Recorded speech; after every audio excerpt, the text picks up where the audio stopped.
Hey, this is Mark at the Knights of Columbus Hall Comic Book and Toy Show. I'm here with Steve Sabo. He is sort of a pop cultural historian, comic books and other collectibles, and he's here with this poster from the first Triple Fanfare here in Detroit. Tell us a little bit about that, because you were there. I was there, yes. It was put on primarily by Jerry Bales, who was an instructor, professor at Wayne State University. He was a lifelong collector.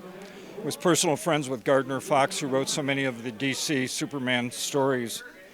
He put it on. Roy Thomas, who later had fame in Marvel Comics, was still in college, and he came and visited. We did a Triple Fanfare was not just comic books, but also pulp, science fiction, and movies related at the Embassy Hotel, which was one of the better hotels at that time downtown. Well attended. We had some professionals come in. Russ Heath, who was doing Sea Devils, GI Combat, and that kind of thing for DC. And then a number of people that would later emerge. Marv Wolfman, who was a big writer for Marvel, who was in high school yet, he came. Yeah, he did the Tomb of Dracula. So. Yeah, that's correct, yeah. So again, it was primarily fans. Some of the amusing things are Alex Raymond, who did Flash Gordon, the Sunday pages. One dealer had so many of them because it was, again, a new area. He couldn't sell them at $5 a page. They now go for a minimum of $250,000. Tell us, you were there, so do you remember what comics were going for in terms of the price? Superman #1 for $3. And Bill Thaling, who was an older collector from Cleveland, Ohio, came over to me. He said, "Don't ever let me see you spend that kind of money for a comic book again." So times have changed. Was that the most expensive comic that you saw there for sale? Yeah, at that early of a period, there were things hadn't come out of the woodwork yet. When you got used comics, you'd generally go to like a junk shop, and there'd be a pile of them, nickel a piece, that kind of thing. These guys put it together, especially under Jerry Bales, who created all of the fanzines, Alter Ego and what have you, comic collector on the drawing board.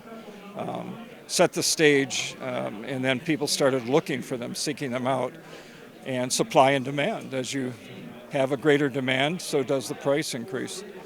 And for instance, in the paper last week, the original art for a Spider-Man cover, you might have seen it, Al Milgrom, so 25 years old, just sold for $1.3 million.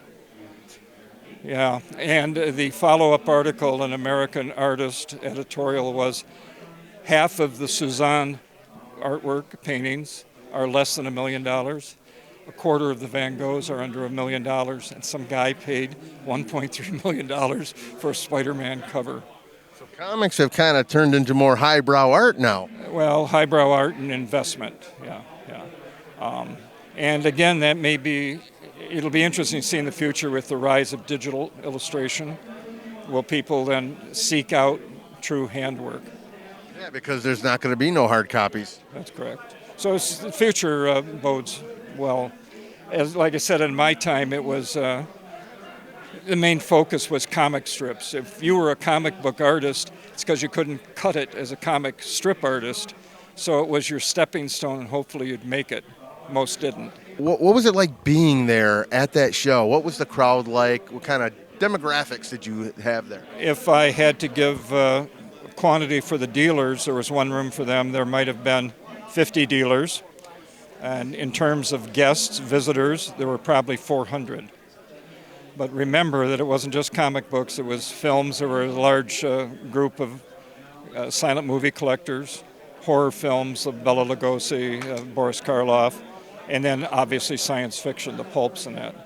So kind of divvy it up, if you will, between those three categories. For the comic books, it was more heavily comic strip, and the comic books were considered the bad children of the world. So, and then, again, interesting, nowadays you can't give away comic strips, and I bought some for my collection day from 1945, for instance, but very few collectors. Steve, it was a pleasure speaking with you. You want to take up too much of your time, and this is Mark at the Knights of Columbus Hall with Steve Sabo.